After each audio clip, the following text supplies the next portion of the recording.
If there was one thing Leora understood, it was how to survive being unwanted. She had learned it early, the way some children learn prayers or songs. Stay quiet. Stay useful. Do not expect to be chosen. In a house where her name was spoken only when there was work to be done, survival had been a matter of making herself small enough not to be in anyone's way and visible enough not to be forgotten entirely.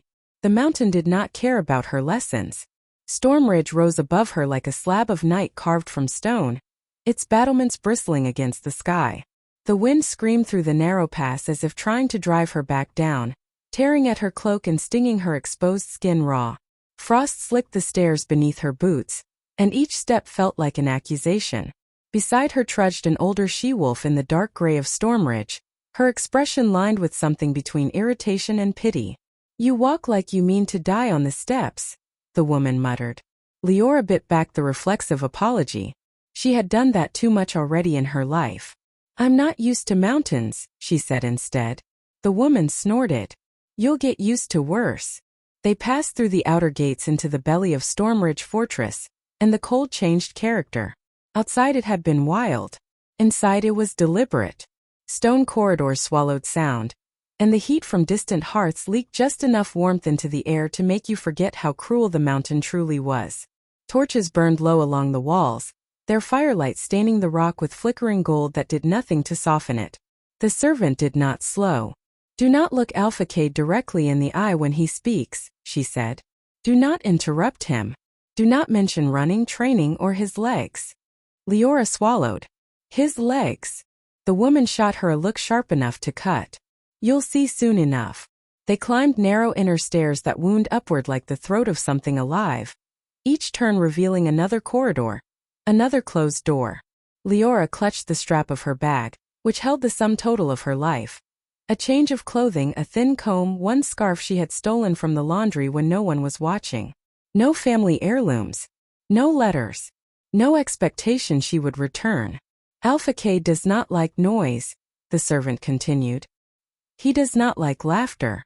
He does not like mistakes. If he tells you to leave, you leave." Leora hesitated. "Is there anything he does like?" The woman stopped walking. For a heart-beating moment, Leora thought she might have sealed her own fate before ever seeing him. Then the servant turned slowly.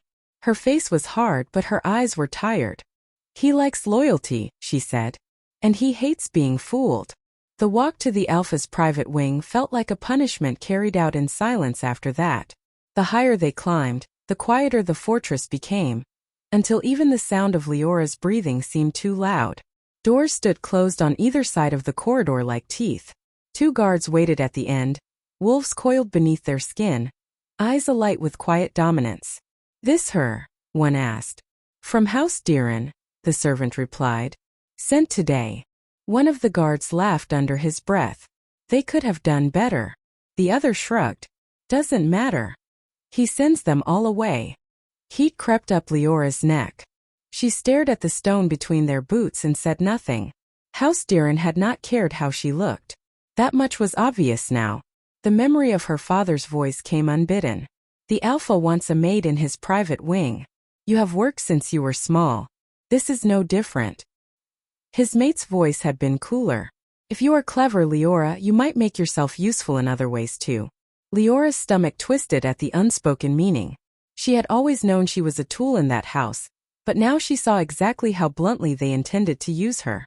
If Alpha Cade took interest in her, House Deeren might gain favor.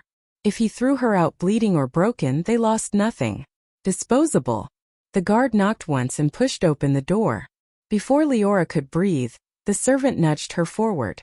"Go," she whispered close to Leora's ear. "And may the mountain be kinder than your family." The door closed behind her with a heavy click, and then there was only the sound of her heartbeat. The Alpha's antechamber was nothing like she expected. It was not grand or echoing, not a hall meant to impress. It was narrow and warm, draped in dark fabrics that swallowed light rather than reflecting it. A hearth burned low along one wall, its flames soft and steady. The scent of smoke and old leather hung heavy in the air, layered atop something sharper, wilder. "Alpha." Her wolf stirred uneasily beneath her ribs, pressing against her skin as if it wanted to crawl out of her body and bow. She did not know where he was yet. Who stands in my home? The voice cut through the room like a blade drawn from its sheath. Leora startled and dropped her gaze, heart hammering. Leora, she said quickly. From House Diran Alpha. They sent me to serve. Then leave. The command was flat and final. Her breath caught. I said leave. She turned automatically, hand already reaching for the door. Behind her, something low and rough broke the stillness. A sound that was not command or anger. Pain. It slipped through her like a chill. Leora's feet stalled. Another breath followed, uneven. The scrape of wood against stone sounded from deeper inside the room. A muttered curse, harsh and human. She stood in place, torn between every instinct that told her to obey, and the one miserable, stubborn piece of her heart that refused to abandon, a wounded sound behind her. Before she could think better of it, she turned. The adjoining room beyond the screen was dim, lit by the fire and a single lamp. Papers littered a low table. Near the window sat a broad-shouldered man, turned away from her, one hand pressed to his temple. He had not heard her approach. Alpha? She asked quietly. Are you in pain? His head snapped up. Storm-gray eyes crashed into hers, sharp and furious. Who said you could come here? He snarled. Leora flinched and dropped her gaze, mouth opening for an apology that never came, because that was when she saw it. The chair. Not an ordinary seat, but a massive construct of dark wood and iron, wheels braced against the floor, footrests tucked neatly beneath him. A blanket lay heavy over his legs as if hiding something fragile. The Alpha of Stormridge. The undefeated warrior who had once ruled the mountain paths with bloodied claws. Could not stand. The room seemed to tilt. She stared before she could stop herself, shock written naked across her face. And his expression iced over. Get out, he said again, colder this time. Now. Leora forced herself to breathe. She turned and walked back toward the door on legs that did not feel like her own. Each step felt unreal. When she reached the threshold, she paused only long enough to murmur, Yes, Alpha. Because some part of her still knew how to be obedient. The corridor swallowed her whole when the door closed again. Her hands were shaking. He had not touched her. He had not asked her to undress. He had not even truly looked at her. But as she stood there alone in the quiet stone belly of Stormridge, Leora understood something far worse. This was not a place where mistakes were forgiven. This was not a house where unwanted girls found safety. This was a fortress built on secrets and fear. And she had just been delivered straight into its heart. And she was not a guest. She was prey. By morning, the fortress had decided where to put her. A thin, sharp-faced woman in a plain apron shook Leora awake before dawn and thrust a folded bundle at her. Uniform, she said. You're assigned to the Alpha's wing. Try not to die. Encouraging. The uniform was a simple dark dress, serviceable and a little too tight across the shoulders, with a white apron that made her feel even more like furniture. She braided her hair back with numb fingers and followed the woman through a warren of corridors that all smelled faintly of stone, wolves and something metallic underneath. Old blood, maybe, or just her imagination. Listen, the woman said as they climbed. You work his rooms alone. No one else goes in unless he calls. You don't gossip. You don't ask questions. You don't touch anything you're not told to touch. Leora hugged her arms against her chest. What am I allowed to touch? Dust, the woman said. And dishes. On a good day. They reached the Alpha's landing. The same two guards from yesterday stood at attention. Their eyes flicked over Leora, then away, like she was a tool being delivered. The maid, the sharp-faced woman announced, already turning to leave. Last chance to run, one guard murmured under his breath as he opened the door. The other replied just loud enough for Leora to hear. If she runs, he'll just have them send another. The door shut behind her. Silence again. The antechamber looked exactly as it had the night before. The low fire, the dark fabrics, the sense that the room itself was holding its breath. Close the door properly, a voice said from the inner room. It slams if you don't catch it. Leora jumped, then hastily turned back and eased the heavy door until the latch clicked softly. When she faced the room again, Alpha Cade sat where she'd seen him last, near the window in that massive chair. A stack of papers balanced on a board across his lap. She tried not to look at the wheels. Good morning, Alpha, she managed. His eyes flicked over her once. You're still here. She had no idea what answer he expected. Yes, she said carefully. A faint crease appeared between his brows, like he'd made a note of something and put it away. You'll start with the curtains, he said. The ones in this room and the next. Exactly halfway open. No more, no less. The light in here gives me headaches if you get it wrong. Halfway. Right. Leora crossed to the nearest window, aware of his gaze tracking her. The heavy fabric resisted as she drew it back. Halfway. But halfway by whose measure? Hers. His. She settled for what looked like the center of the window frame and stepped back, trying to see it through his eyes. Too much, he said. Heat crawled up the back of her neck. She moved the curtain a finger's breadth forward. Too little. She bit the inside of her cheek and adjusted it again, focusing on the pattern woven into the cloth. 3 swirls showing, the 4th hidden. That will do, he said at last. Leora swallowed. There were 6 more windows. By the time she finished the room, her shoulders ached and she was half convinced he was inventing flaws just to see how long it took before she snapped. She didn't snap. She thanked years of Darren housework for that. Doors next, he said. Both rooms. You lock each, then check the latch twice. Not once. Twice. Out loud. She blinked. Out loud. So I know you did it, he said without looking up from his papers. Starting with this one. She crossed to the inner door that led, she guessed, to a private corridor. The lock was solid, the metal cold against her skin. Locked, she said softly as she turned it. Checked once. She rattled the handle. Checked twice. Louder, he said. If I can't hear you, it may as well not have happened. Her throat tightened. Locked, she repeated more clearly. Checked once. Checked twice. By the time she finished that task, every door, every latch, her voice felt raw. It went on like that. He told her how to arrange the books on the shelf beside the hearth by height, then by subject, then by some system he didn't explain but clearly expected her to recognize.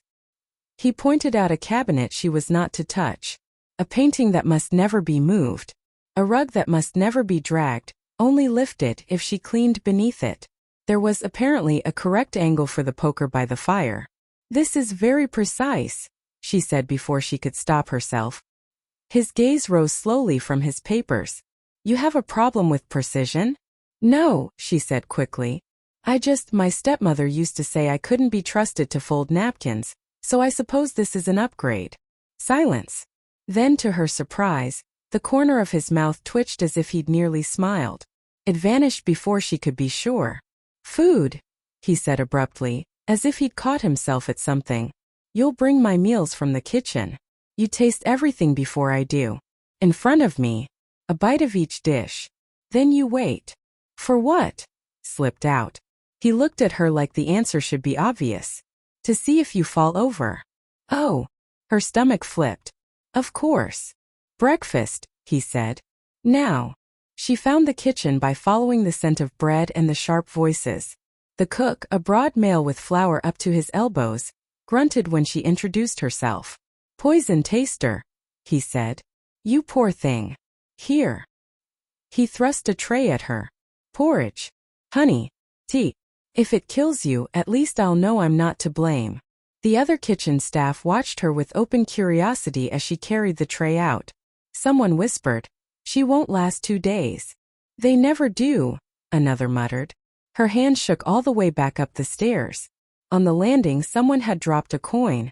A gleam of silver near the wall. Leora's instinct said pick it up, someone will trip. But another voice whispered you are being watched. She left it where it lay. Back in the Alpha's chambers, she set the tray carefully on the low table beside him. The porridge bowl steamed gently. The honey glowed. Sit, he said, gesturing to a small stool opposite. Taste. Leora perched on the edge of the stool, aware of every clumsy line of her body. She took the spoon he indicated, dipped it into the porridge and lifted it to her mouth. It was good. Warmth slid down her throat and pooled in her belly. She set the spoon down without licking it clean. Again, he said. Honey. She did as she was told. A sip of tea. Then she folded her hands in her lap and waited. Do you expect it to be poison? She asked after a moment.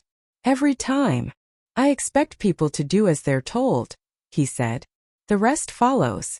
She fell quiet.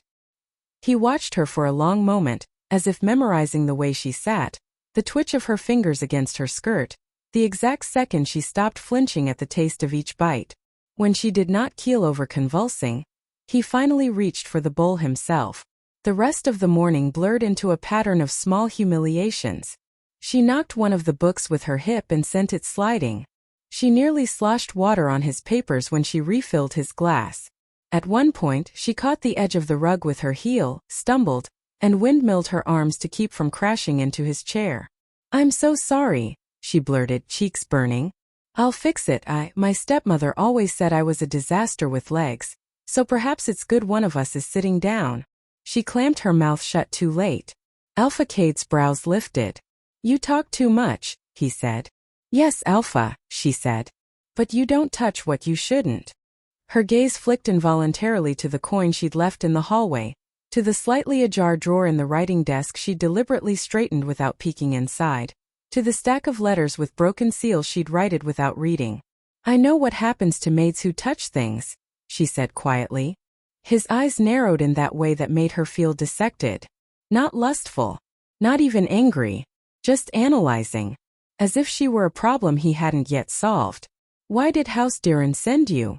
he asked at last. "They have other daughters." Leora's throat tightened. "They have legitimate daughters," she corrected softly. "I am convenient." "What do they gain if you stay?" he pressed. "If I keep you in my wing? If I promote you?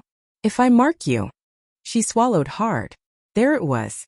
The thing her father's mate had said without saying. "Favor," she answered. "Access. A whisper in the Alpha's ear when you are tired. A chance to be less forgettable." "And what do you gain?" he asked. She hesitated. "A roof," she said. "And work. I am good at that." His gaze held hers for a long heartbeat. Her wolf strained under the weight of it, wanting to drop to bare her throat. She stayed very still. At length he looked away. "Dust the shelves," he said briskly. "One by one.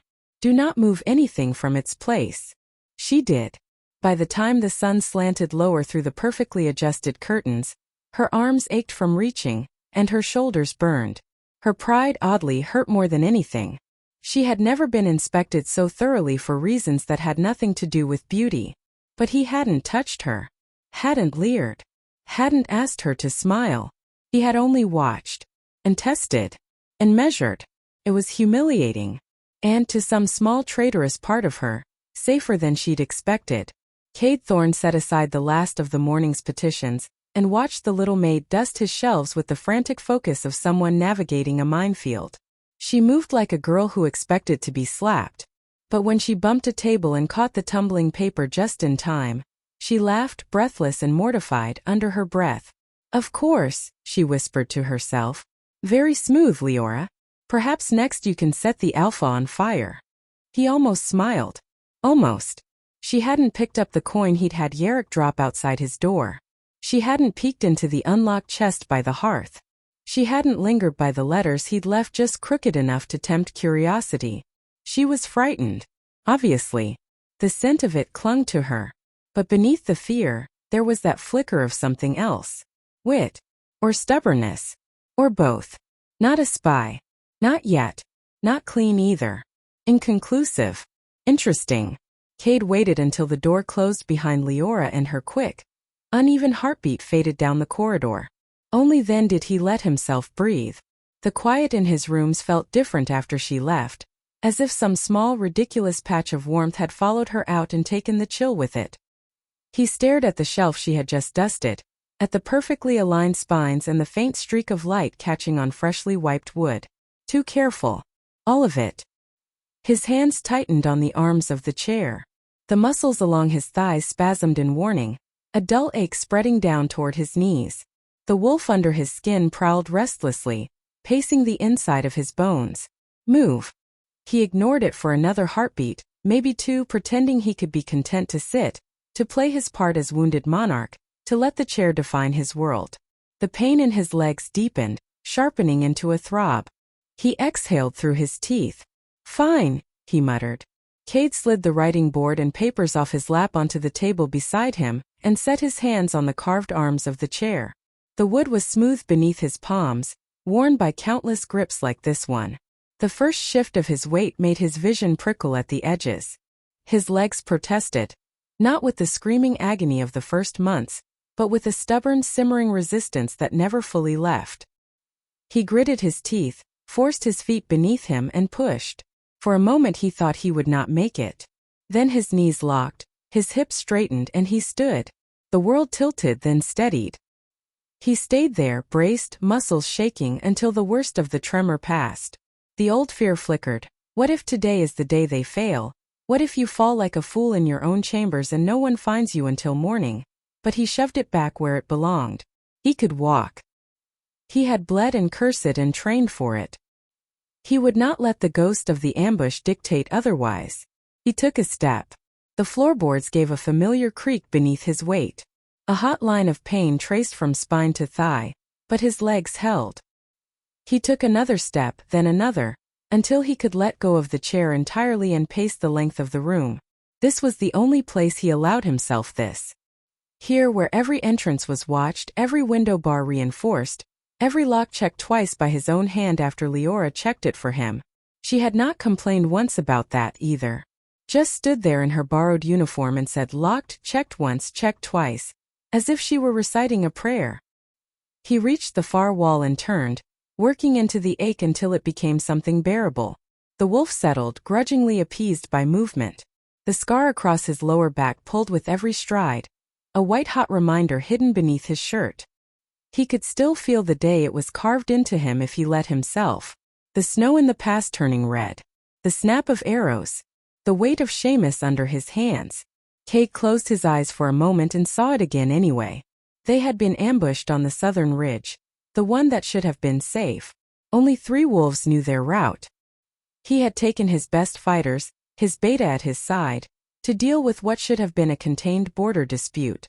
Instead, the ravine had erupted in fire and steel. He remembered the first bolt in his shoulder, the second lower close to his spine. He remembered hitting the ground and not being able to feel his legs.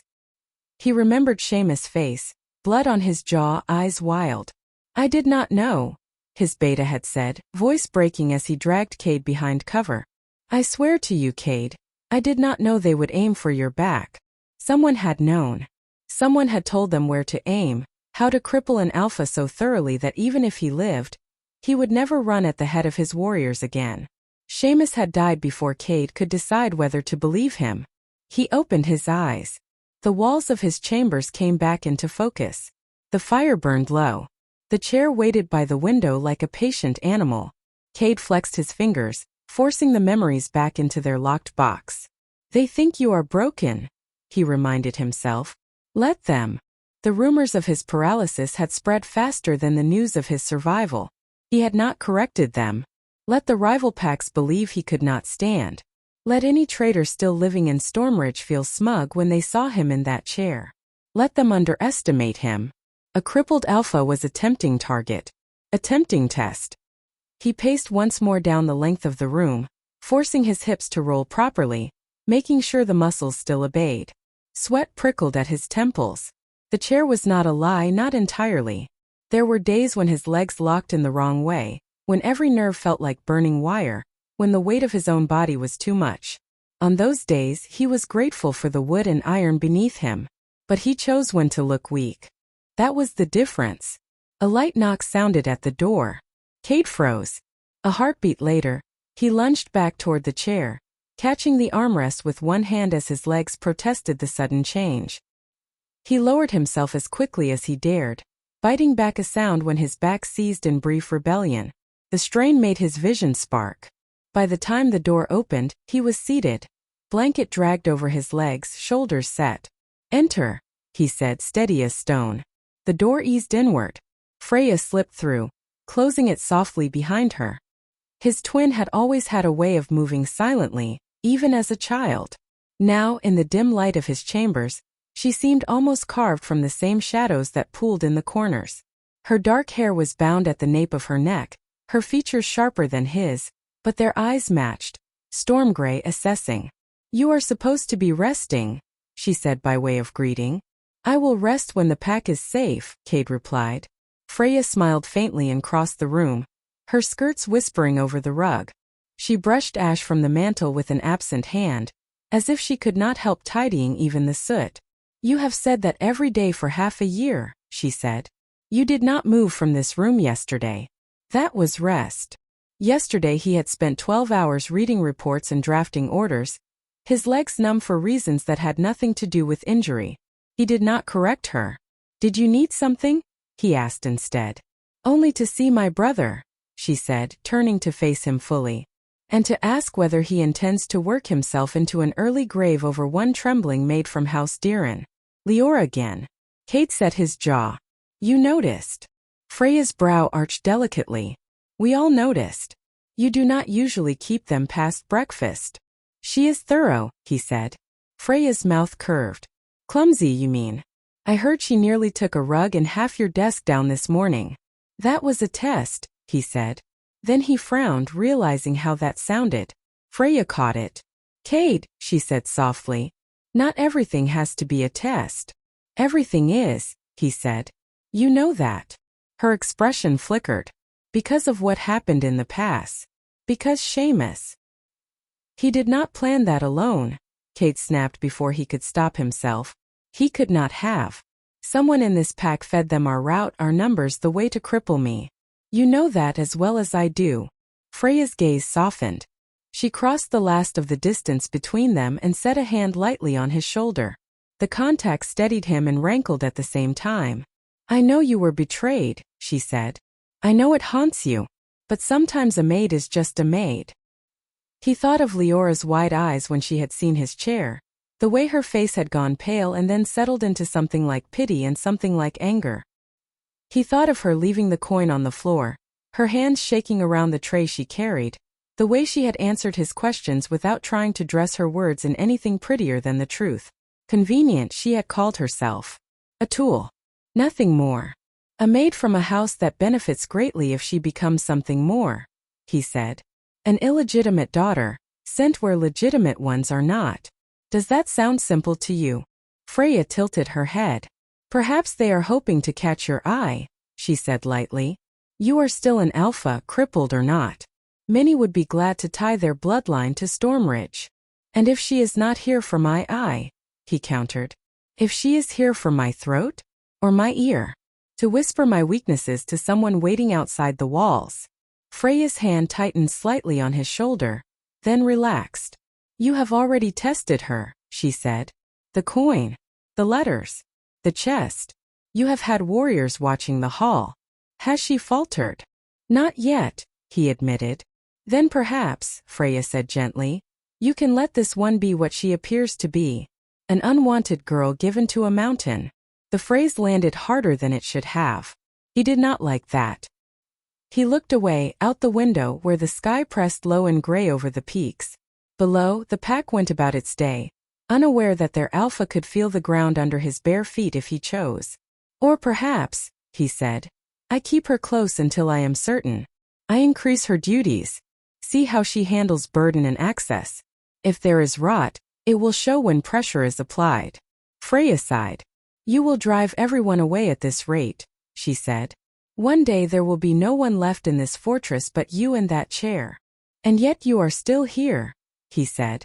For now, she replied lightly, though something unreadable passed behind her eyes. Do as you must, brother. Just remember there is a difference between caution and cruelty. She kissed his brow and withdrew, gliding back toward the door. When it shut behind her, the room felt colder. Cade exhaled slowly. His legs had begun to throb again, a steady drumbeat of pain beneath the blanket. He ignored it and reached for his papers. Leora from House Deeren. Convenient. Unwanted. Too honest for someone who had survived in a noble house that long. Inconclusive, he thought again. Interesting. Very well, he murmured to the empty room. We will see what you do with more rope, little maid. He dipped his pen, began drafting a new schedule in his neat, uncompromising hand. More meals delivered. More time in his chambers. More locks for her to check, more opportunities to slip, to snoop, to show him what she truly wanted. He would not be blind again. Not for a trembling girl with clever eyes and clumsy hands. Not for anyone. By the third morning, Leora knew the rhythm of the Alpha's rooms better than she knew her own heartbeat. Dawn. Curtains exactly halfway, doors locked and checked twice out loud. Breakfast from the kitchen, a bite of everything while he watched, then a careful retreat to the background while he ate and read. Midday. Dusting firewood, straightening those shelves that seemed to exist solely to catch her hip when she forgot how narrow the room was. Evening. More food, more checks, the ritual of tasting repeated with whatever the cook had decided might tempt a man who never seemed hungry. She moved through it like a dance someone else had choreographed for her.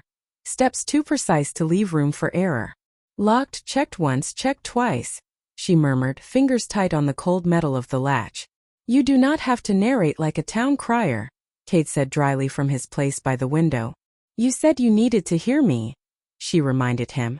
I thought you meant with your ears, not through the walls. His mouth flattened, but he did not tell her to stop, so she kept saying it, a small spell against failing. Somewhere on the fourth or fifth day, the hours blurred together in a haze of mitfuls of ash and careful spoonfuls of honey. She began to hum. It slipped out without permission, a tune her mother used to sing over the washbasin when the world still made sense. A handful of soft notes, nothing more, as she wiped down the table. The sound startled her as much as it must have startled him. Don't, Kate snapped immediately. She jolted and nearly dropped the cloth. Sorry, she said quickly. I did not realize I was.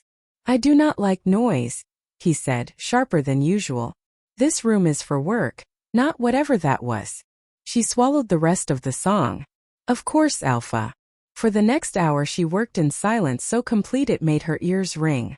The next day the tune slipped out again. Just a whisper under her breath while she gathered empty dishes onto a tray. The kind of melody that made her hands move in time. She heard his breath catch, felt his gaze pin between her shoulder blades. She braced for the reprimand. It did not come. Quieter, he said instead, after a long moment. His tone was half exasperation, half something else she couldn't name. If you must. Leora blinked, surprised enough that the tune faltered entirely. Then very softly, she picked it up again. A strip of sound no louder than a thought. Her wolf strangely settled. She did not notice the disaster waiting until she was in the middle of it. It was afternoon. Outside, the sky pressed low against the windows, thick with snow that had not yet fallen. Inside, the fire was banked low, the air warm enough to make her sleepy. Cade had a fresh stack of documents balanced on the board across his lap, his expression grim as he read each and set it aside. Dust the desk, he said without looking up. Do not disturb the order of the pages. Yes, Alpha. The desk was, as usual, neat enough to make her Diran relatives cry. Pens lined, inkwell full, blotter unblemished. She lifted the stack of blank paper from one corner, wiped beneath it, and set it back down exactly where it had been. The trouble came from the pile of folded letters at the far edge, half on and half off the surface, weighed down by a small stone. Her sleeve caught the stone as she reached past. It rolled. The letters slid like a tiny avalanche. Leora grabbed for them on instinct.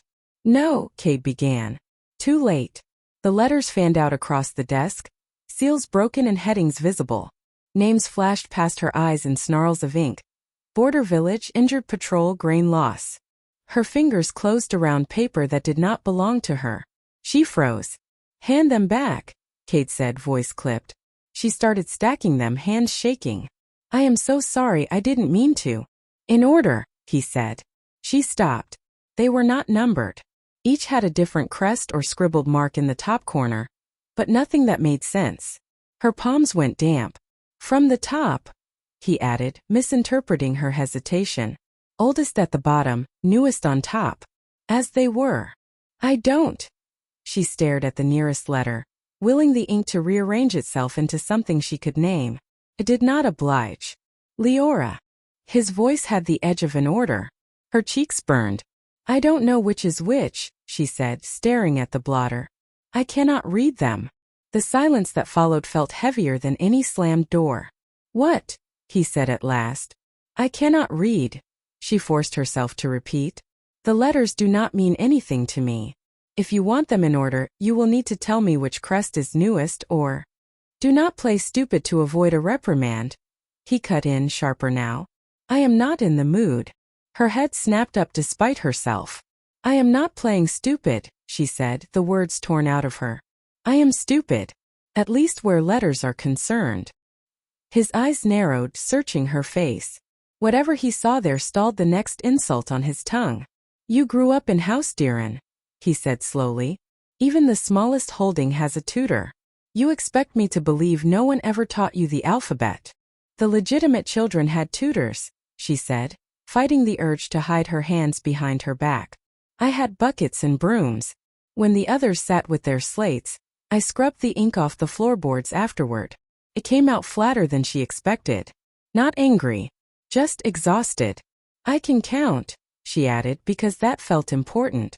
And I know the difference between a crest for Stormridge and say Red Hollow if they are side by side. But the words, she shook her head. They are knots in someone else's rope. He stared at her. For one wild moment she thought he would laugh. That he would throw the letters in her face and tell her she was useless, that her father had been right to send her away. He did not laugh. His jaw worked once. Twice. Sit, he said. She blinked. Alpha. Sit, he repeated, pointing to the chair opposite his. Carefully this time. Her heart thumped against her ribs as she obeyed. The letters remained scattered between them, paper islands in a tide she could not read.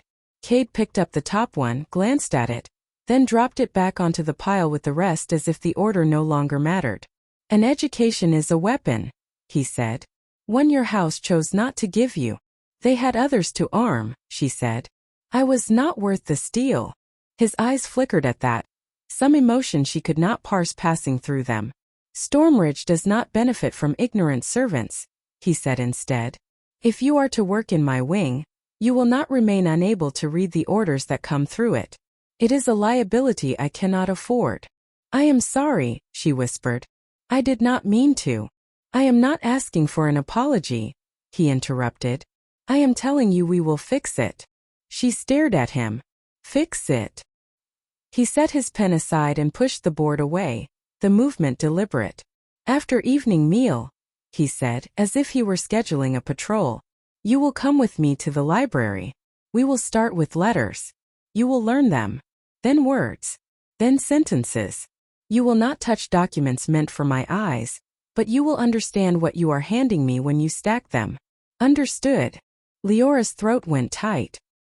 He said it so simply, as if he were offering to teach her a new way to fold linens instead of rewriting the shape of her world. Why? The question slipped out before she could stop it. You do not have time to teach a maid to read. You barely have time to sleep. He studied her again. Because no one under my roof will remain helpless in ways I can correct, he said. And because I do not like my enemies knowing more than the people in this room. It was a practical answer. It should have made her feel like a tool again. Somehow it didn't. I will try, she said, voice small. I do not learn as quickly as. You will learn as quickly as you are able, he said. That is enough. She looked down at her hands. They were rough from years of lie and scrubbing, not shaped for ink and parchment. Thank you, she whispered. Do not thank me yet, he said.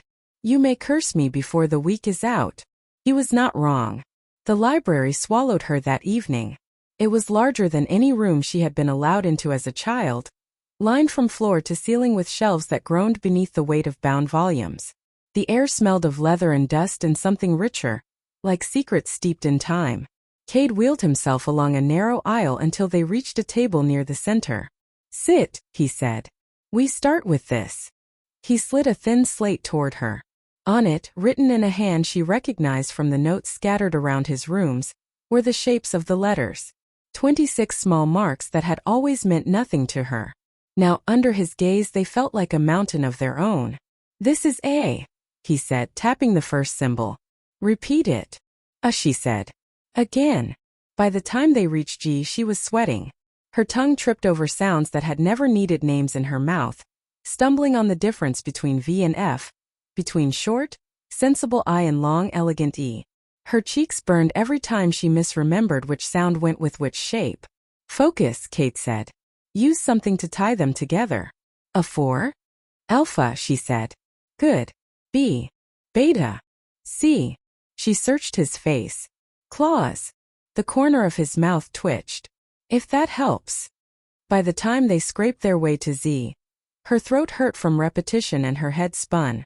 You did not die, he said. That is promising. I think part of me did, she muttered, too tired to remember to be careful. He huffed a quiet breath that might have been a laugh. Again tomorrow, he said. You will forget half before morning. She did not forget quite that much. The days blurred into a new pattern. Mornings still belonged to curtains and doors and porridge, but evenings belonged to letters. Cade was relentless, circling back whenever she faltered, never letting her skip the symbols that annoyed her. Do not mumble, he said when she tried to swallow an R. Make your mouth shape the sound. It is not ashamed of being itself. Unlike some of us, she said under her breath, then winced. His gaze sharpened. Your mouth is sharper than is wise, he observed. Yes, Alpha, she replied. I am trying to break it of the habit.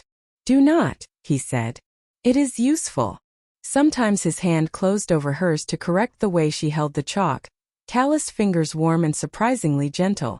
Her wolf reacted every time, a subtle lurch in her chest, but the contact was always practical, impersonal, gone as soon as her strokes straightened. Between exercises, she began to notice what he did when the lesson paused. He did not simply brood in his chair and glower at the shelves. He read petitions from outlying villages about food shortages when snow cut off the roads, reports from injured patrols describing rogue wolves near the borders, requests for extra healers where sickness had taken root. He read, and he wrote responses in that same neat, uncompromising hand, adjusting patrol routes, reallocating grain, sending help. He remembered names.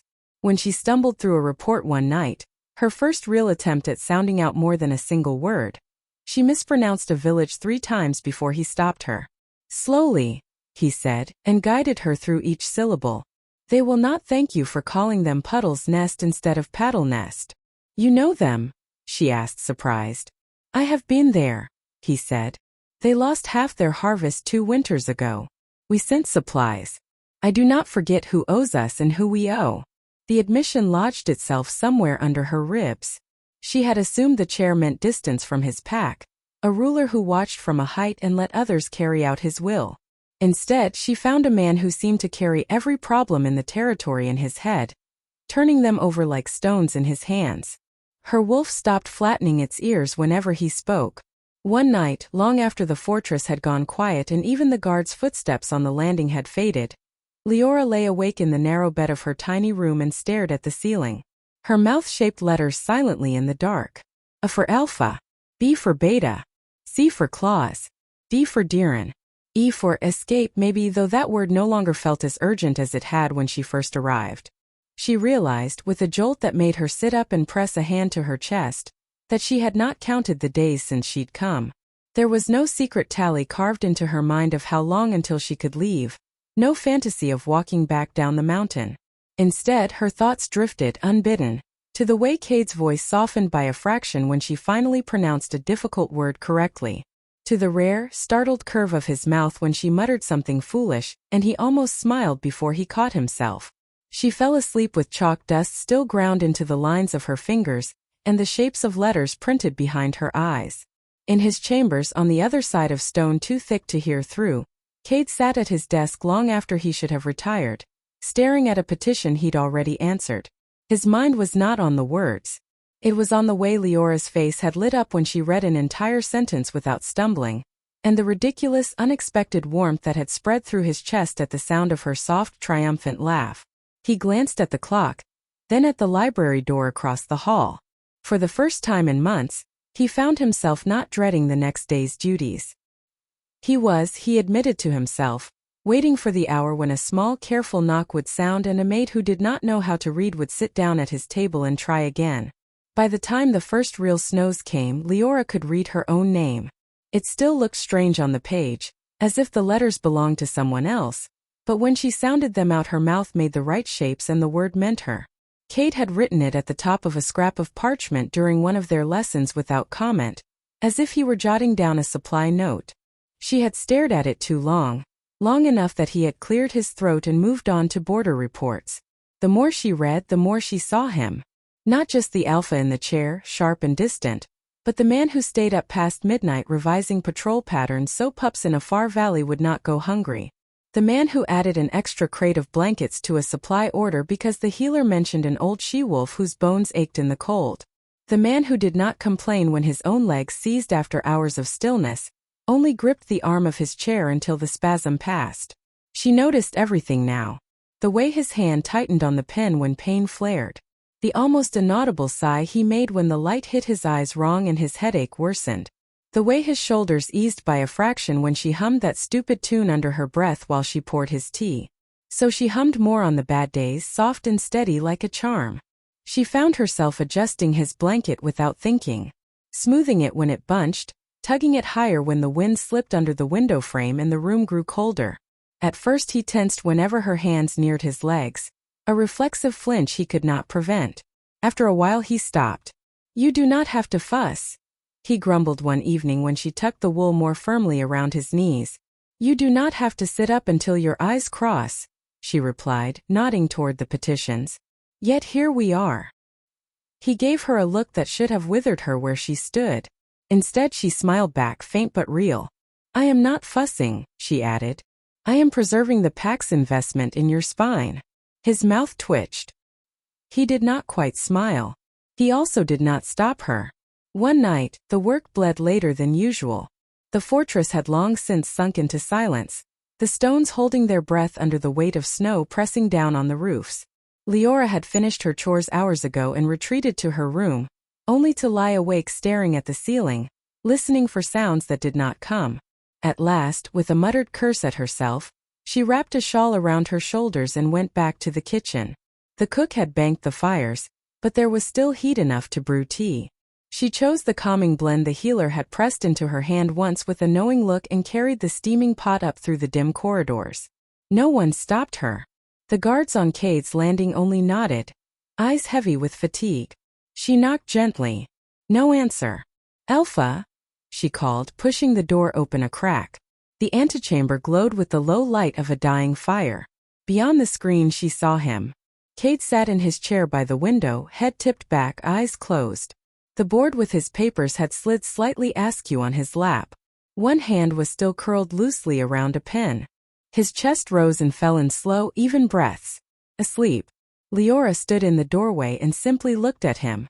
Without the tension that usually coiled his features, he looked younger. Not soft, never that, but less carved out of stone. The scars were still there, pale lines along his throat and disappearing beneath his collar, but his mouth was not pressed into that hard line she had come to associate with command. Her wolf surged under her skin, sudden and fierce. "Mate." The word was not spoken aloud, but it rang through her like a struck bell. Her breath caught. For a heartbeat she thought she had imagined it. Then the feeling rolled over her again, a deep, instinctive certainty that had nothing to do with lessons or porridge, or the way his eyes sometimes softened when she pronounced something correctly. Her knees went weak.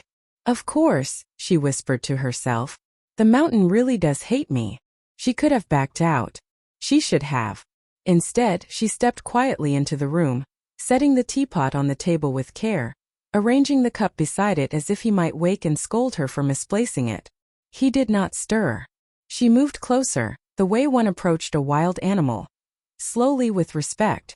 The closer she got, the more details she saw. The faint shadows under his eyes. The ink smudge on his thumb. The way his hand, the one not holding the pen, had curled reflexively into the blanket as if bracing against pain even in sleep. The foolish, grateful ache in her chest became too big to swallow. "Thank you," she said very softly. He did not move. "For the letters," she added, words spilling out like water over a broken dam. "For not laughing when I stumbled. For not letting them keep me stupid just because it was easier." Her fingers hovered just above the edge of the blanket, not quite touching. "For seeing that I could be something other than a pair of hands," she whispered. "No one has ever done that before." Her wolf pressed closer, urging her on.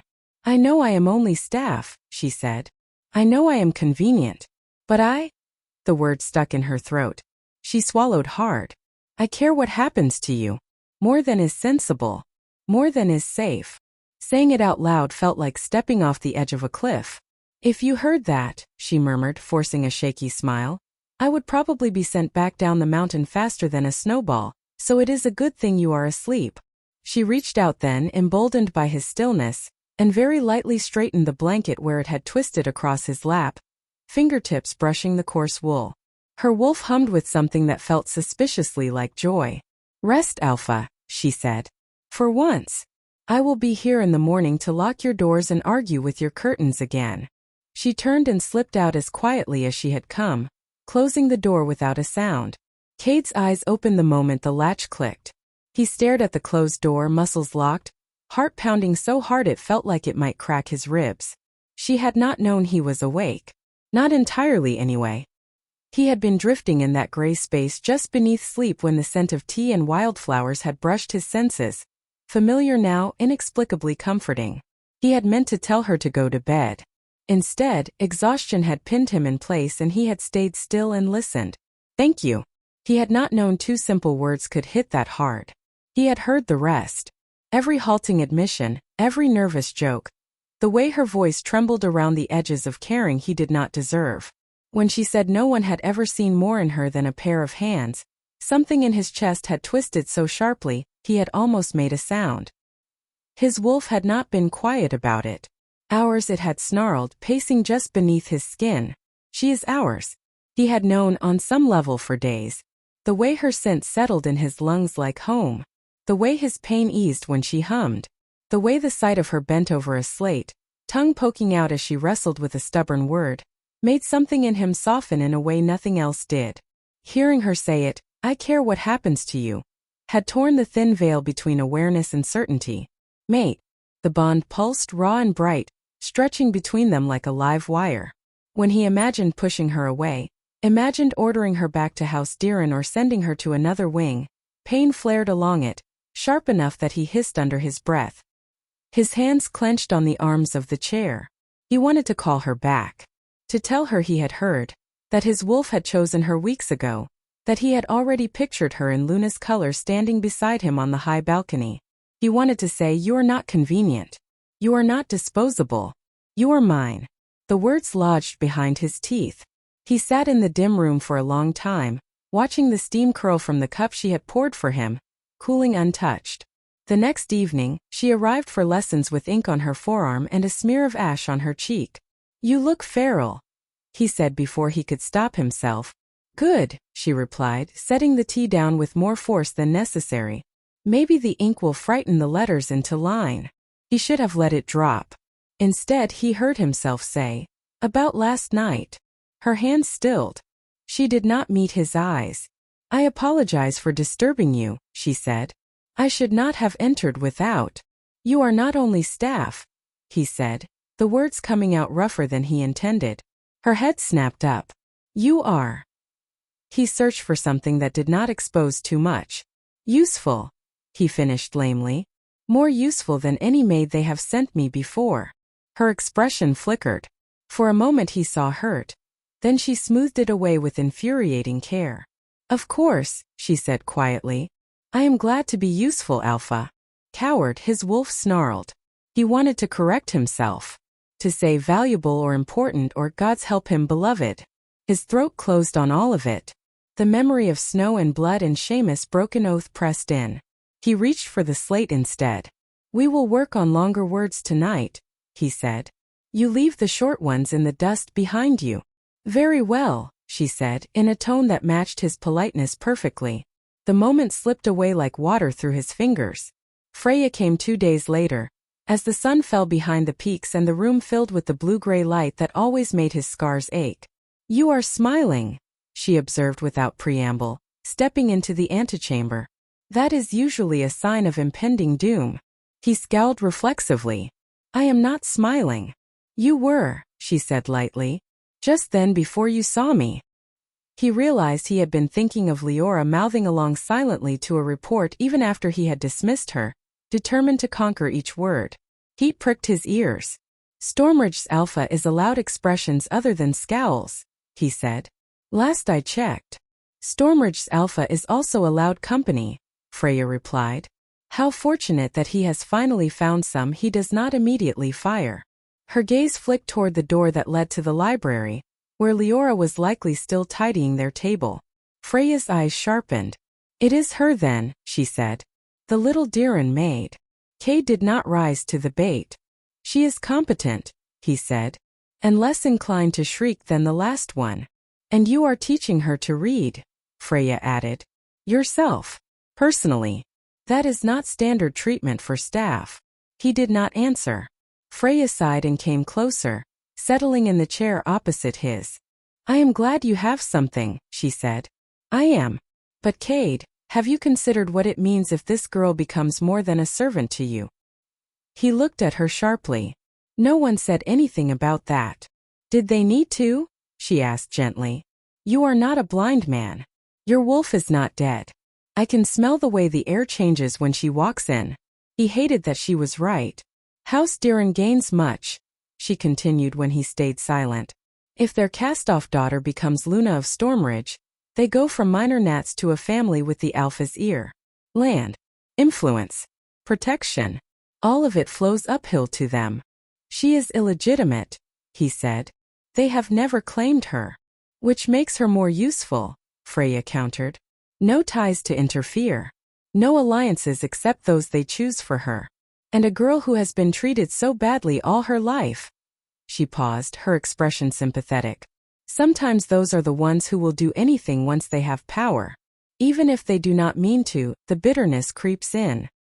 He remembered Leora's calm voice in his chambers, talking about being left out of lessons, of scrubbing ink off floorboards she had not been allowed to spill herself, the way she had called herself stupid without flinching.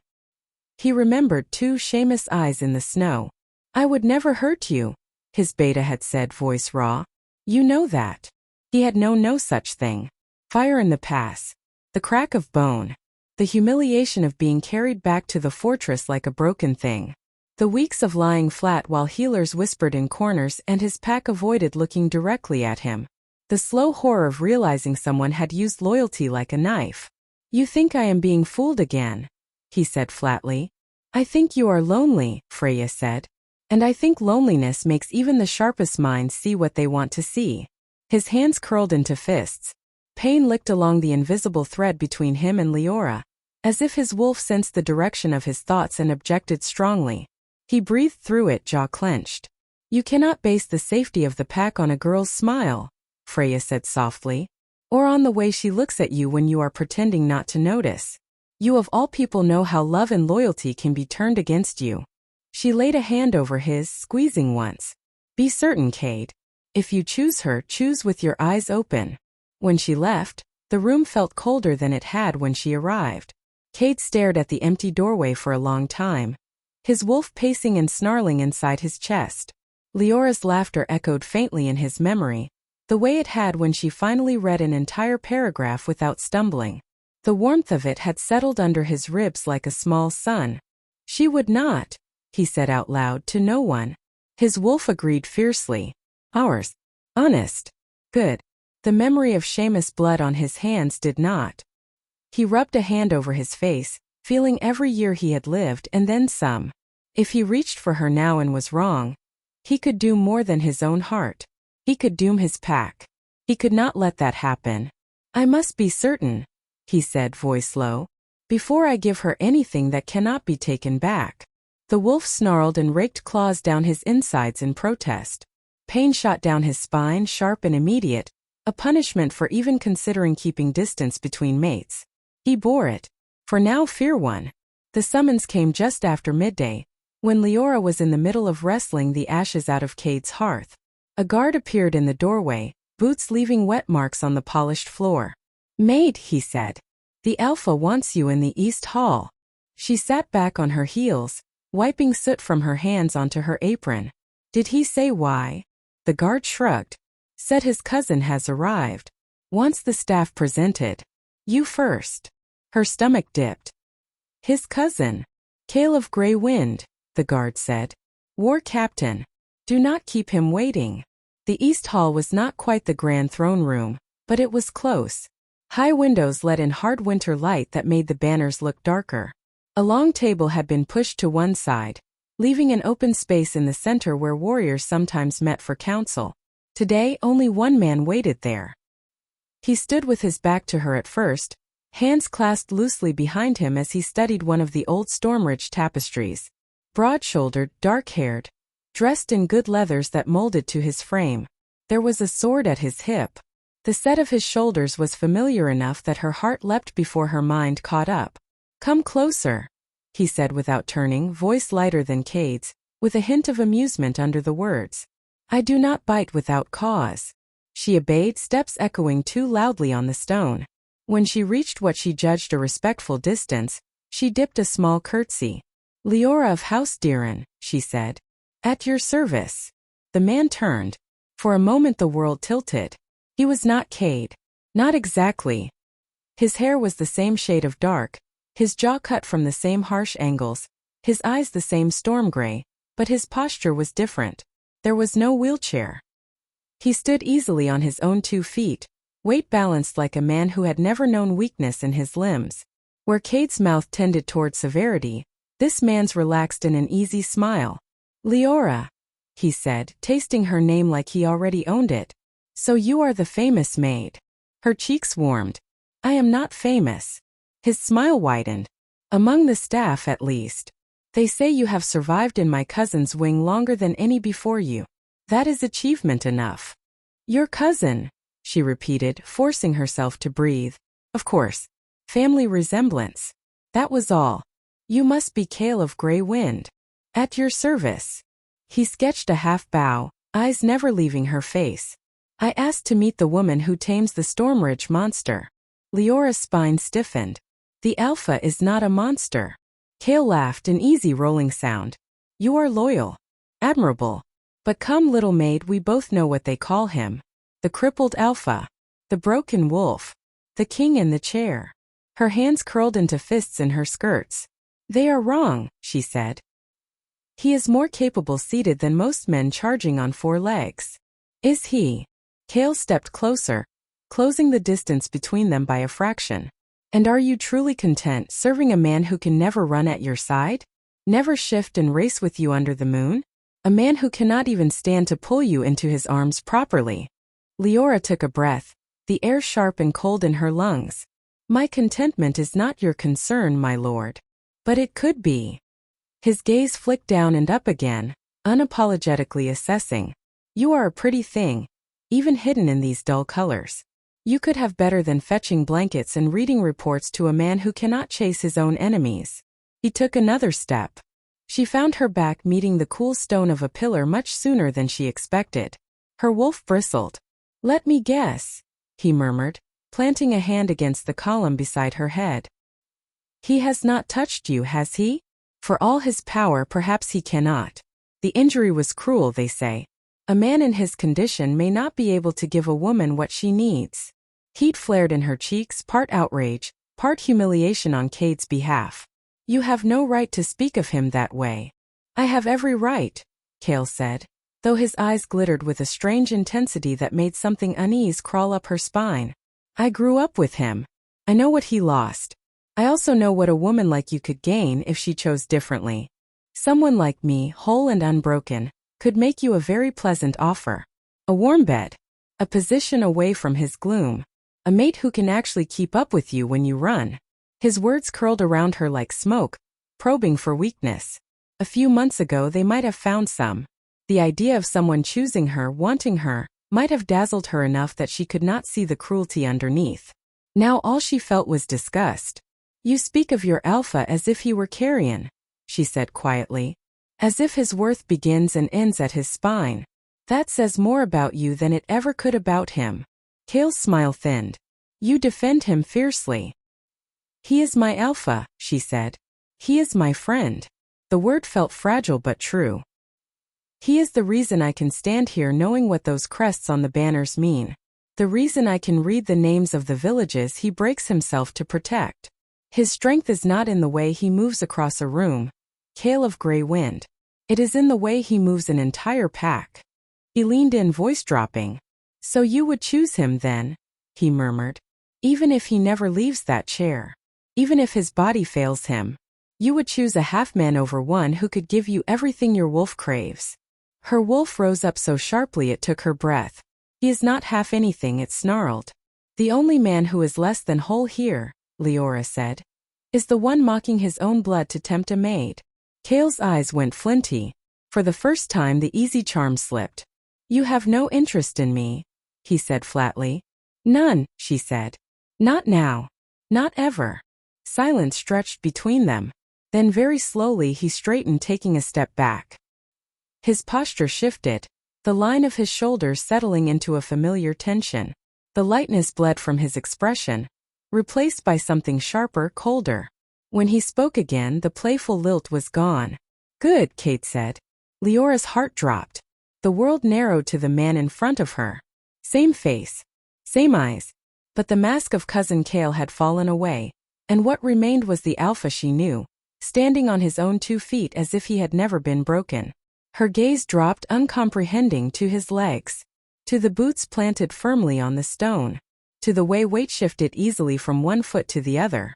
Her mouth went dry. You. He did not move toward her.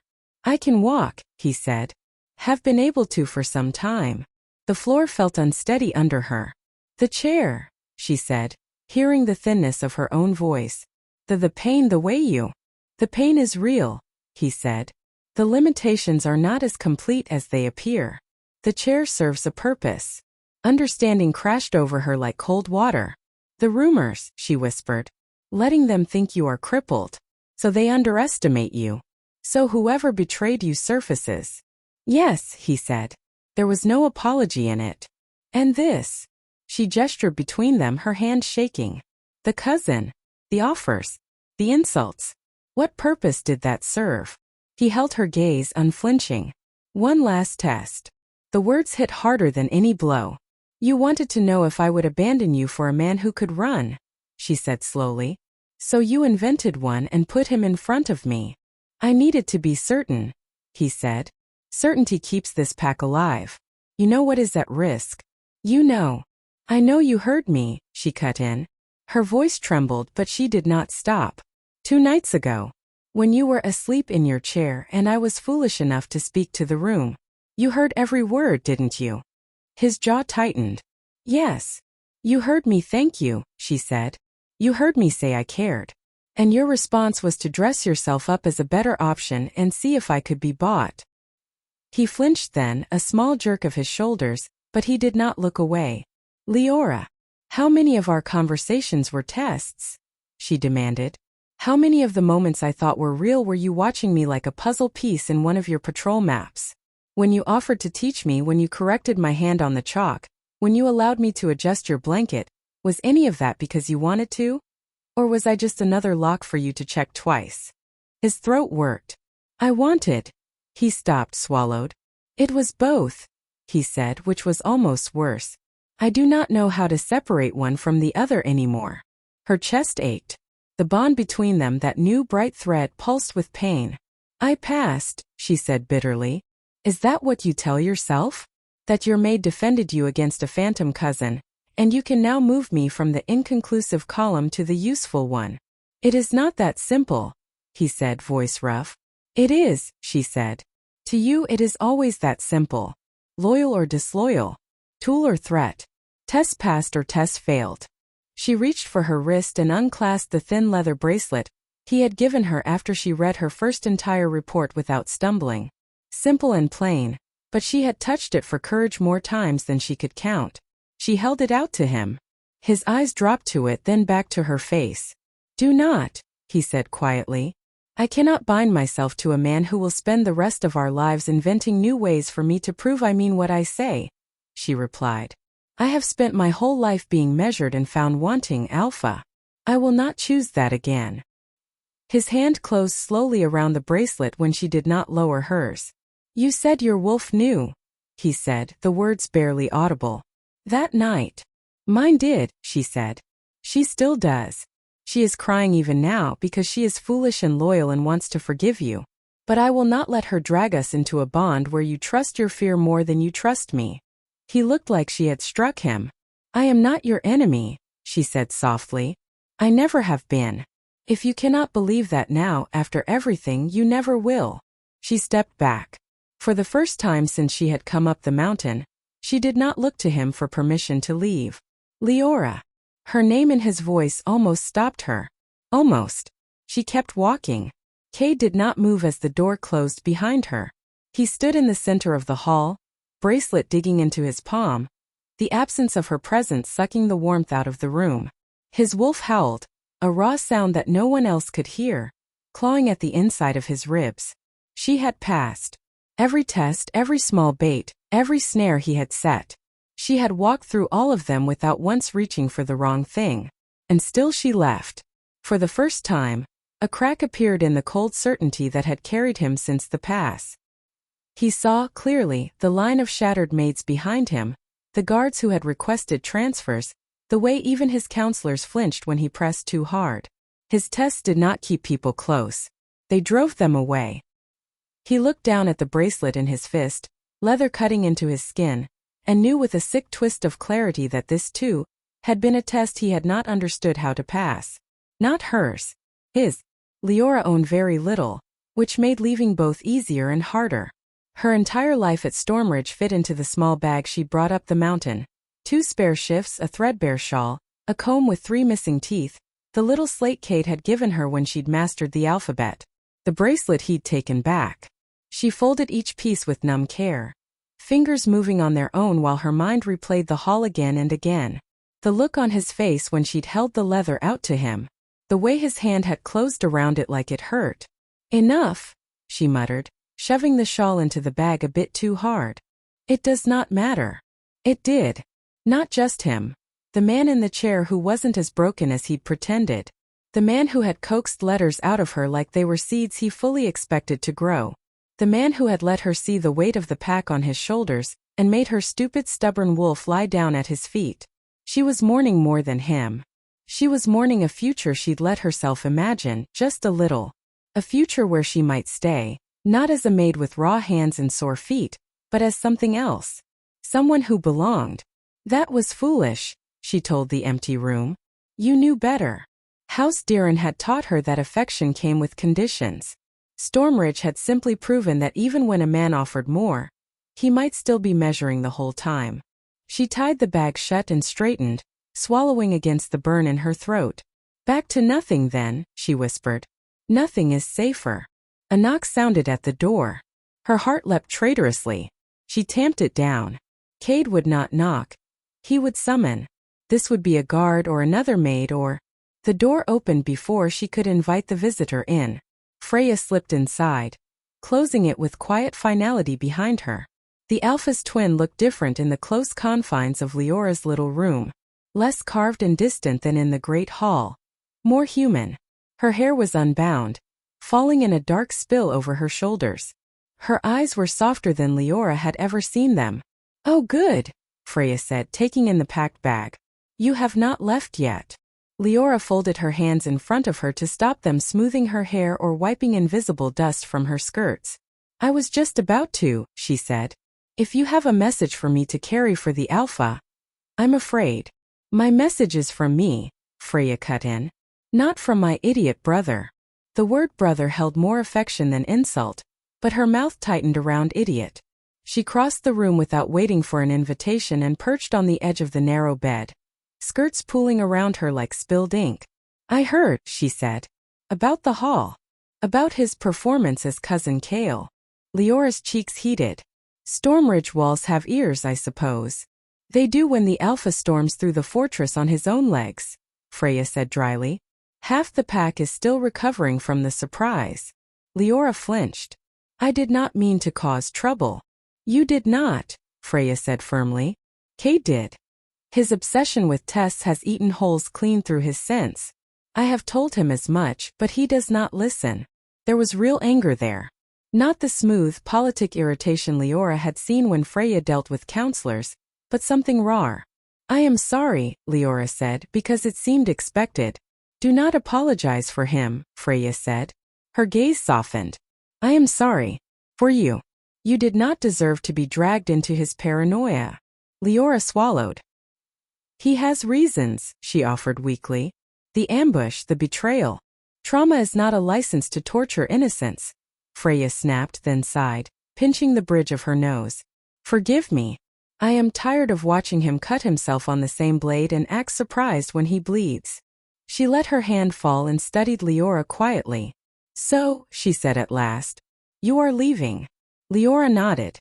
There is nothing for me here. Freya's eyes flicked to the bag. He will not let you go easily, she said. You know that, don't you? Leora's stomach lurched. He has no claim, she said. It sounded weak even to her own ears. He has a claim in his mind, Freya replied. He is possessive. Afraid. Wolves who have been hurt cling hard to what they think is theirs. If he believes you are his, he may not accept a simple farewell. Leora's wolf stirred at the word his, but she pushed the reaction down. What would you suggest? She asked, a bitter note creeping in. Should I sneak out a window? Freya tilted her head, a faint conspiratorial smile touching her lips. Something like that. From within the folds of her skirt, she drew out a small glass vial. The liquid inside was tinted a gentle purple, catching the light. Leora's brows knit. What is it? A sleeping draught, Freya said. Mild. The healers make it for me when my thoughts will not let me rest. Her mouth twisted. Which is often, with Cade pacing holes in the floor at all hours. She turned the vial between her fingers, then offered it hilt first, no cork first, to Leora. Slip this into his tea tonight, she said. He will sleep deeply for once. You can be halfway down the mountain before he wakes. Leora stared at the vial. The liquid clung to the glass in slow, syrupy curves. You want me to drug your brother, she said carefully. I want you to leave without being dragged into another of his tests or pleas, Freya said. He will try to convince you to stay, to forgive, to submit to another round of his caution dressed up as concern. You deserve better than to be worn down by that. The temptation was there, sharp and immediate. To avoid a final conversation. To avoid the way his eyes would look when he realized she was truly going. To spare herself the ache of saying no to him again. And yet, I do not like putting anything in someone's cup without their knowledge, she said slowly. Even for sleep. Freya's expression softened. You are kind, she said. Kinder than this place deserves. That is precisely why you should go. She reached out, took Leora's hand, and curled her fingers around the vial. Think of it as mercy, she said. For both of you. He rests. You escape his gravity. I will have a carriage waiting by the side gate an hour after moonrise. If you choose not to use it, that is your decision. But if you stay, she shook her head. He will pull you back into his storm. He does not know how not to. Her hand was warm over Leora's. The glass felt cold. Leora swallowed. Thank you. For what it is worth, Freya said quietly as she stood. I am sorry to see you go. You were good for him. Better than he knows. She slipped out, leaving the room feeling smaller and tighter around Leora's ribs. Leora sat on the bed for a long time, the vial gleaming between her fingers, her heart beating too loud in the tiny space. Drugging anyone felt wrong. Drugging him felt like something she would never be able to wash off. But if it truly was a simple sleeping draught, no worse than what Freya herself took, then he would be fine. He would wake with a headache and anger and probably fresh tests in mind, but he would be alive. If Freya lied, the thought slotted into place with an awful click. She stood abruptly, tucking the vial into her apron pocket. There was a way to know. The healer's chambers were 1 floor down and 3 corridors over, near the wing that still smelled faintly of herbs and pain. Leora knew the route by heart. She had fetched bandages and salves enough times during the winter sickness. She slipped through the halls with her chin down, bag left on her bed. If the draft was harmless, no harm done. If it wasn't, then she needed to know before she put it anywhere near Cade's cup. The corridors were quieter than usual at this hour. Most of the pack was in the great hall or finishing duties. Her steps rang hollow on the stone as she rounded the last corner. She nearly collided with the small procession coming the other way. Cade's chair rolled at the center of it, pushed by one of the guards. He sat as she had first seen him, blanket over his legs, expression shuttered.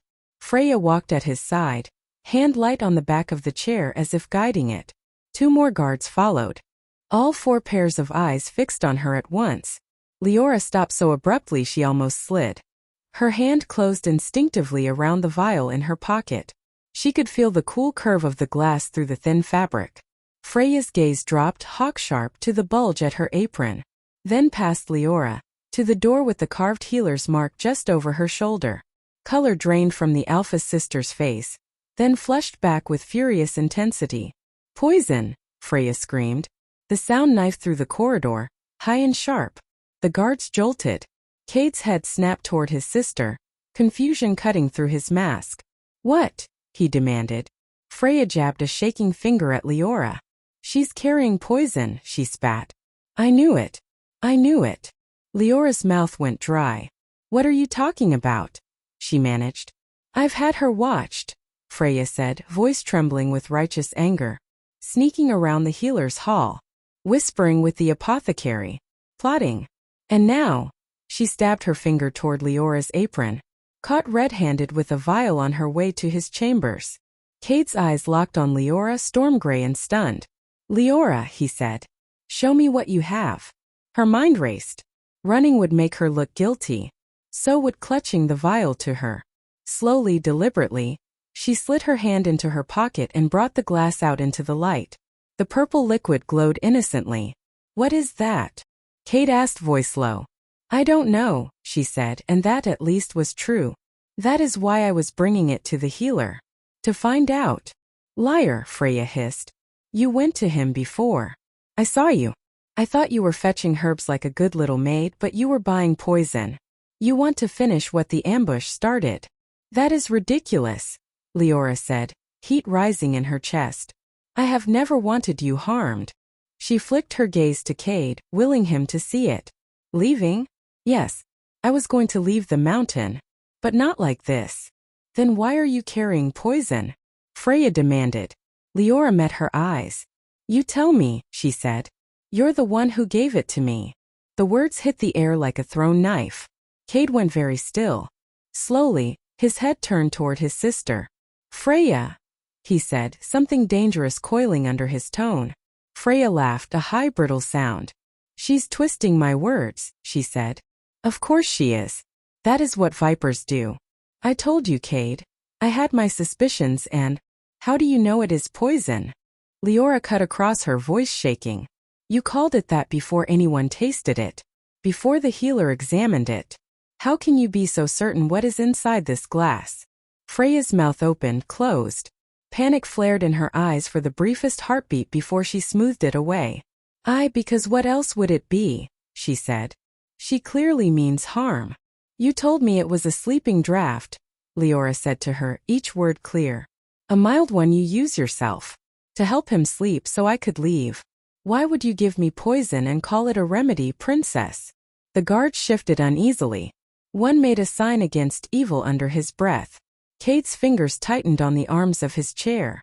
"Freya," he said again, and this time there was no mistaking the warning. "Do not let her turn you against your own blood," Freya pleaded, grabbing the side of his chair. "She is clever. That is how they got to Seamus, remember? Sweet words and lies. Something in her face cracked. "Enough," Leora said, suddenly exhausted. "If you truly think that vial is harmless, taste it. Then we will know." Freya's eyes flashed. "How dare you?" she whispered. "How dare I?" Leora's hands shook, but she did not hide them. "How dare you hand a servant something you knew I would not question because it came from you and tell me to pour it into his cup? How dare you scream poison before the cork is even pulled?" For a moment the corridor held its breath. Freya's expression warped. Frustration, fear, fury all vying for space. Then it hardened into something ugly. "I should have done this properly from the beginning," she snarled. Her hand disappeared into her sleeve and came out with a flash of steel. Leora saw the knife and froze. There was no time to move, nowhere to go. The stone at her back was unyielding and Freya was faster than she looked. Years of court dancing hiding a predator's grace. "No," Cade roared. The sound hit like a physical thing. His chair jerked backward as he shoved at the wheels, then sideways as he launched himself out of it. For a split second, Leora saw him in midair.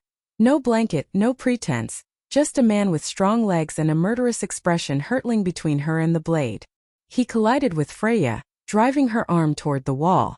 The knife skittered from her hand, clattering across the stone. The guards shouted, scrambling. One grabbed Freya's other wrist. Another wedged himself between her and Leora, spear lowered. The corridor dissolved into chaos. "You can walk?" One of the guards blurted, eyes huge. Cade did not spare him a glance. He had Freya pinned, his forearm braced across her collarbones, his legs planted solidly on the ground. "How long?" she gasped, more shocked by his movement than her failed strike. "How long have you?" "Long enough," he said coldly.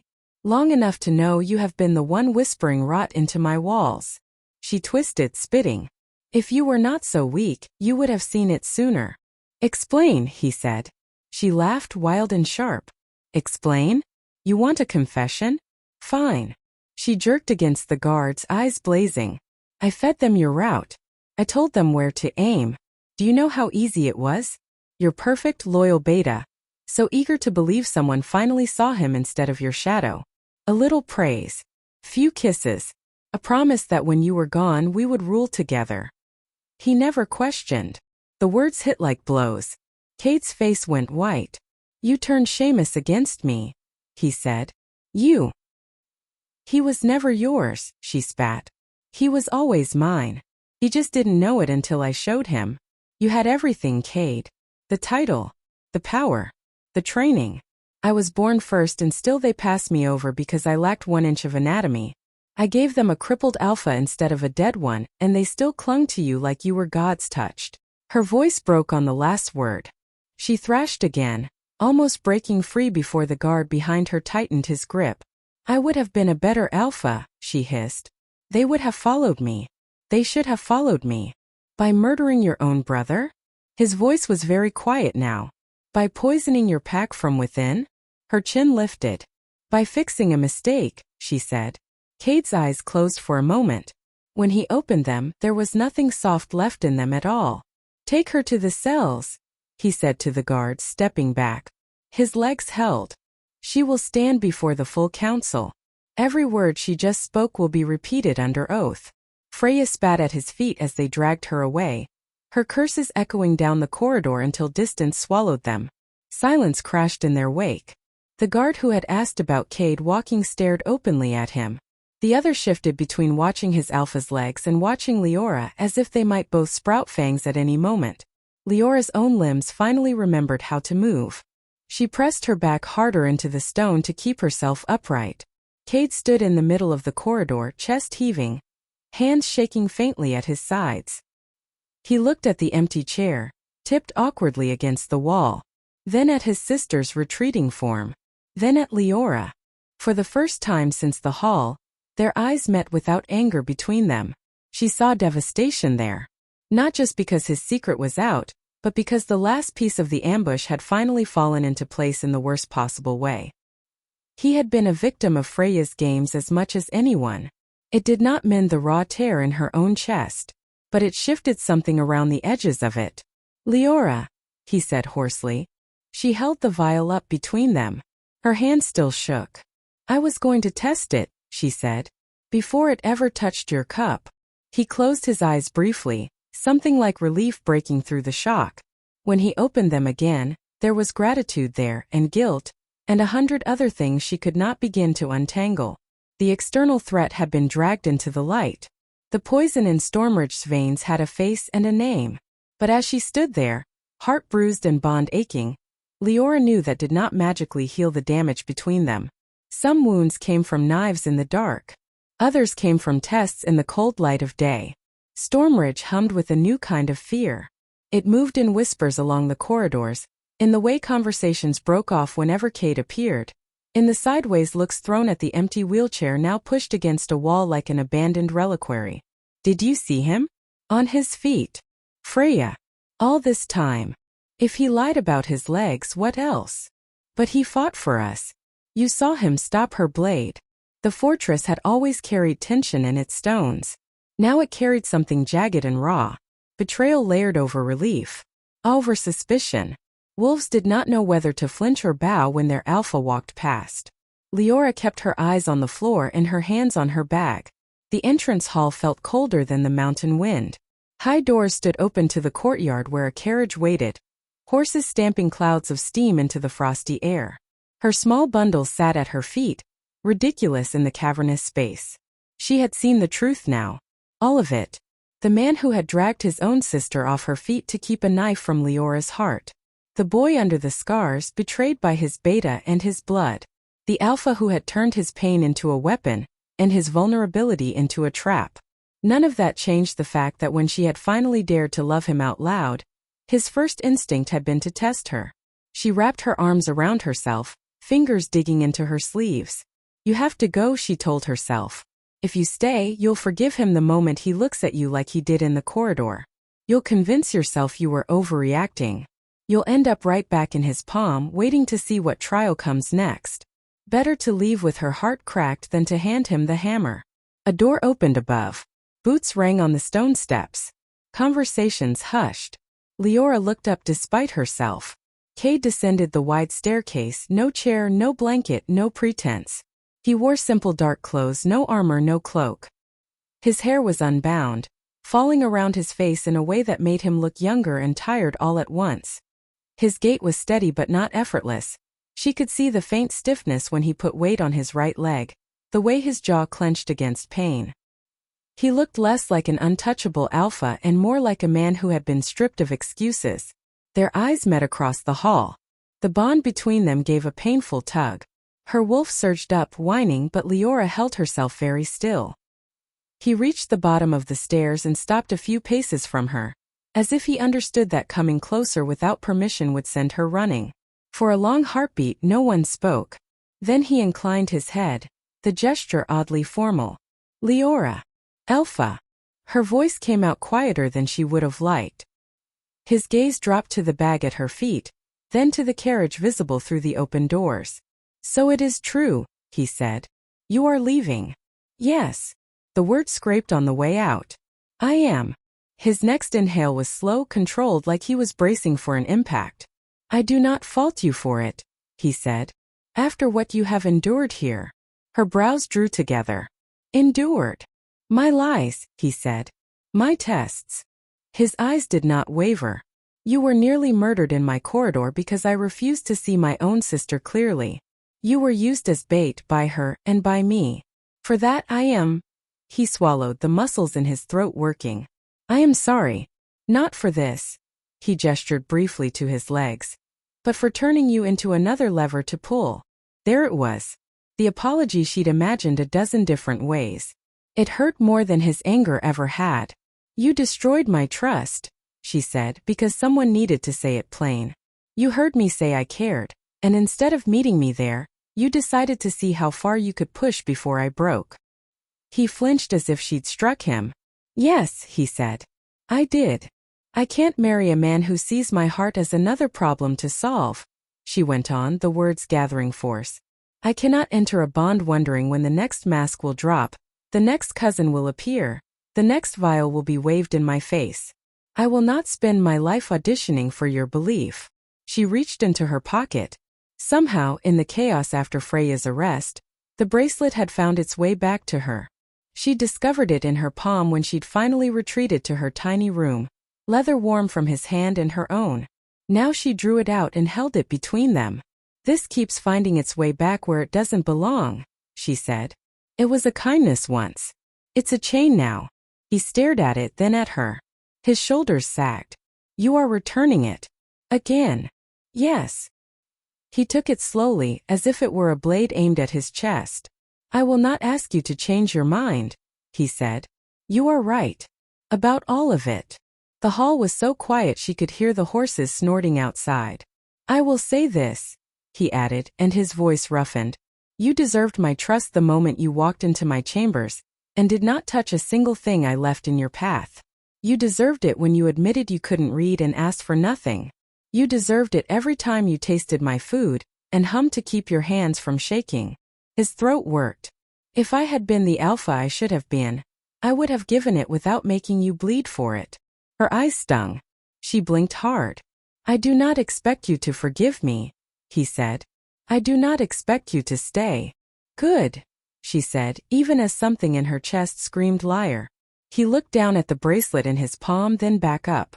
Then, to the astonishment of every wolf in the hall, Stormridge's alpha dropped to his knees on the cold stone. Gasps rippled through the onlookers. Someone swore under their breath. Leora's own breath punched out of her lungs. Cade, she hissed, mortified. Get up. No, he said simply. He knelt there, proud shoulders bowed, head tipped back to look up at her. Without the height of the stairs or the authority of the chair, without armor or titles or tests, he looked small, human, terrifyingly sincere. I am not asking you to bind yourself to me, he said. Not now. Maybe not ever. I am asking for something much smaller and much harder time. A chance to become the kind of man who does not need to put the woman he broke off, correcting. The woman his wolf has chosen through gauntlets of doubt to feel safe. Her heart sped up at the words he'd almost said. You deserve someone who trusts you completely, he went on, voice shaking just enough that she knew he hated it. Someone who would never hold your past against you, or use your love as bait. I cannot pretend to be that man today. He pressed a fist to his chest. But I want to learn how. Even if, at the end of it, you walk away and give that trust to someone else. I would still rather become him than this. The bond between them pulled. Not with pain this time, but with aching hope. Her wolf was practically throwing itself at him, tail wagging, tongue lolling, the traitor. Leora clenched her jaw. You're making a spectacle of yourself, she whispered. Then let them see, he said. Let the pack see that their alpha is capable of more than suspicion and steel. Let them see I can kneel when I have wronged someone, and mean it. She glanced around. Dozens of eyes watched them, some wide, some wary, some softening. She saw Omega girls she'd scrubbed floors with, warriors who had scoffed at her clumsiness, elders who had once refused to look at Cade's chair. They were seeing something new. So was she. She could leave. She should. If she stayed as his Luna now, it would be as if none of it had mattered. As if Freya's knife and his tests and her own broken trust were just stepping stones on the way to a neat ending. But staying on her terms. I can't take your mark, she said at last. I can't share your bed or your title. Not like this. Maybe not ever. He nodded, something like grief passing through his eyes. I know. I won't be your secret Luna, she added. Or your almost mate. Or your project. A corner of his mouth twitched. You were never a project, he said. You were the only thing in this fortress that wasn't. She let out a shaky breath. If I stayed, she said slowly, it would be as a guest. Nothing more. No promises. No expectations. No more tests. If I see even one coin on the floor near a doorway, I will walk out and never look back. I will have every coin in Stormridge melted down, he said, too quickly. Then more soberly. No more tests. I swear it. On my name. On the mountain. The vow settled between them like a weight. She studied him, still kneeling on the cold stone, knowing every wolf in the hall would remember this sight for the rest of their lives. Knowing he was letting them see him humbled for her. Part of her wanted to run to the carriage before she could weaken. Part wanted to reach out and cup his face and tell him he didn't need to kneel to be forgiven. She did neither. Get up, she said finally. You look ridiculous. Something like relief flashed across his face. He rose slowly, stiff as if his legs were reminding him of their limits, and straightened, suddenly towering over her again. The balance between them felt different now, though. Less about height, more about choice. I will have a room prepared for you in the guest wing, he said carefully. You will answer to no one but yourself. If any wolf troubles you, you come to me or to the council, not the other way around. Very well, she said, because saying thank you felt too much like accepting more than she was ready to take. The watchers began to disperse as if a spell had been broken. The carriage in the courtyard remained, driver shifting uncertainly, waiting for an order that did not come. Leora picked up her bag. It felt heavier than before. She turned without another word and walked toward the corridor that led to the guest rooms, not the servants' wing. Each step felt like walking a narrow ridge between two drops. One into old habits, one into empty air. She did not look back. Cade watched her go, every muscle in his body screaming to follow. He didn't. When she vanished around the corner, he let out a breath he hadn't realized he'd been holding and turned toward the abandoned wheelchair against the wall. For the first time since his healers had rolled it into his chambers, he saw it not as armor but as evidence. A fear. Of lies. Of all the ways he'd twisted himself trying to feel safe. He met the eyes of the nearest guard. "Take it to storage," he said quietly. "If I need it on a bad day, I will ask for it. It will not sit in my hall pretending to be the only way I move." The guard nodded, swallowing hard. "Yes, Alpha." As they carried it away, Cade climbed the stairs on his own, feeling every bruise, every ache, every place where his choices had cost him. He did not retreat to his room to lick his wounds. Instead, he turned toward the council chamber. There was work to do. A pack to steady. A self to rebuild. And somewhere down another corridor, a guest who used to be his maid, who might one day be more, if he could finally learn how to love without turning everything into a test. Winter loosened its grip on Stormridge one stubborn day at a time. Snowmelt carved thin silver lines down the mountain. The air lost its knife edge and began, slowly, to taste like earth again instead of iron. Leora watched it happen from a different window than the one in Cade's chambers. The guest wing overlooked the eastern slope, not the courtyard. A small mercy. She did not have to see his door every time she looked out. She saw him other ways. The first time he appeared before the full pack on his feet, she stood in the back of the assembly hall with the other Omegas in lower ranks. No one had ordered her there. Curiosity and the restless pull of the bond had dragged her. Cade walked to the front alone. No chair. No guards flanking him like crutches. He still favored his right leg slightly, but he didn't hide it. The murmur that rolled through the crowd was part shock, part reluctant admiration. He raised a hand. The hall quieted. "I lied," he said without preamble. "To enemies. To allies. To all of you." The honesty cut clean through the air. He did not soften it. He explained why. How the ambush had left him broken and terrified of shadows he couldn't see. How the wheelchair had become armor and trap in one. How he had let that fear twist into something that hurt the very wolves it was meant to protect. He did not mention Leora by name, but when he spoke of those I used as bait, his eyes flicked once unconsciously to the back of the hall. She felt it like a touch. "Freya Thorn," he finished, voice steady, "will stand trial under pack law as any traitor would. There will be no private exile. No quiet mercy. You deserve to see justice done as much as I do." There was a beat of stunned silence. Then someone, an old warrior with more scars than teeth, thumped the butt of his spear against the floor once. Another followed. And another. It wasn't a cheer. Not yet. But it was something. Cade opened the council a week later. Leora heard about it from the kitchen maids first, outraged that they now had to send someone to bring soup to the lower-ranked wolves waiting their turn to speak. Later, she saw it with her own eyes when she delivered reports between sessions, Omegas and scouts and even a few young apprentices filing into the chamber in ones and twos, standing before the semicircle of elders and voicing concerns without being thrown out. Cade sat among the elders, not above them. He listened more than he spoke. He changed other things in quiet, practical ways. Patrol routes shifted to cover weak spots Freya had exploited. Trade was redirected to support packs hurt by the fallout of the ambush. The healers got more supplies instead of fewer. And toward Leora, he moved like a man threading a path through wolf traps. Books appeared outside her door every few days. Never fancy, always carefully chosen. A slim volume of local history. A collection of border maps with notes in his hand. A small herb guide even with pressed leaves tucked between the pages. He never knocked. He never asked if she'd read them. But once when she passed him in the corridor and gave the barest nod toward the latest one, he smiled just a little, as if someone had handed him back breath. In the library he asked permission. The first time she was sitting at her table, copying a list of requested repairs the steward had asked her to transcribe.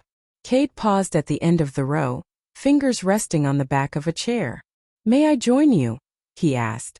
The simple question sent a strange ache through her. He never asked before. "You're the alpha," she said. "You don't need my permission." "I do," he replied. "If this seat is to be beside you." She studied him. His eyes were tired but open. No curtains. No gauging, just asking. "Yes," she said at last. "You may sit." He did.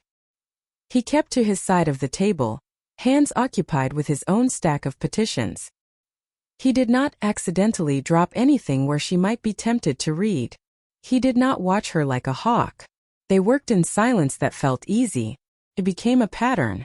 Sometimes they spoke, comparing notes about distant villages or the best way to reroute trade caravans away from dangerous passes. Sometimes they shared small things instead. Memories of childhood games in narrow courtyards, hers, or of racing his twin along the cliffs before they'd learned how much a fall could cost, his. He told her, haltingly at first, what it had been like to wake up unable to feel his legs. How the healers' faces had looked when they gave him odds that weren't really odds at all. How he'd clung to the chair even after strength returned because standing made him feel exposed, visible, targeted. He did not excuse the lie. He explained it like a man cataloging his own mistakes. Leora listened. Sometimes she asked questions. Sometimes she simply let him speak, the way he'd let her once, in a kitchen with flour on her hands. Her heart did not mend overnight. Trust wasn't something that magically reappeared because he'd given a good speech or brought her a book about mountain herbs. But day after day, choice after choice, he gave her no new reasons to flinch. Her wolf noticed first. The constant raw edge of the bond dulled, then warmed. The tug toward him stopped feeling like being pulled over broken glass and started feeling like gravity. A steady pull instead of a painful drag.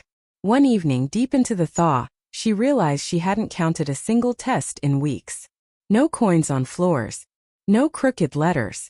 No invented cousins. He simply met her where she was, asked what she needed, and then did his best to give it or step back if he couldn't. Forgiveness, she discovered, wasn't a single moment. It was a set of small decisions. To answer when he spoke, to accept help with a stack of books, to ask him a question instead of the steward because she trusted his answer more. The turning point came on an ordinary night. They sat in the library, side by side at their usual table, shoulders almost touching. A fire crackled nearby, more for comfort than necessity now. The smell of old paper and ink wrapped around them. Leora's finger traced a line across the page of a petition, lips moving silently as she read.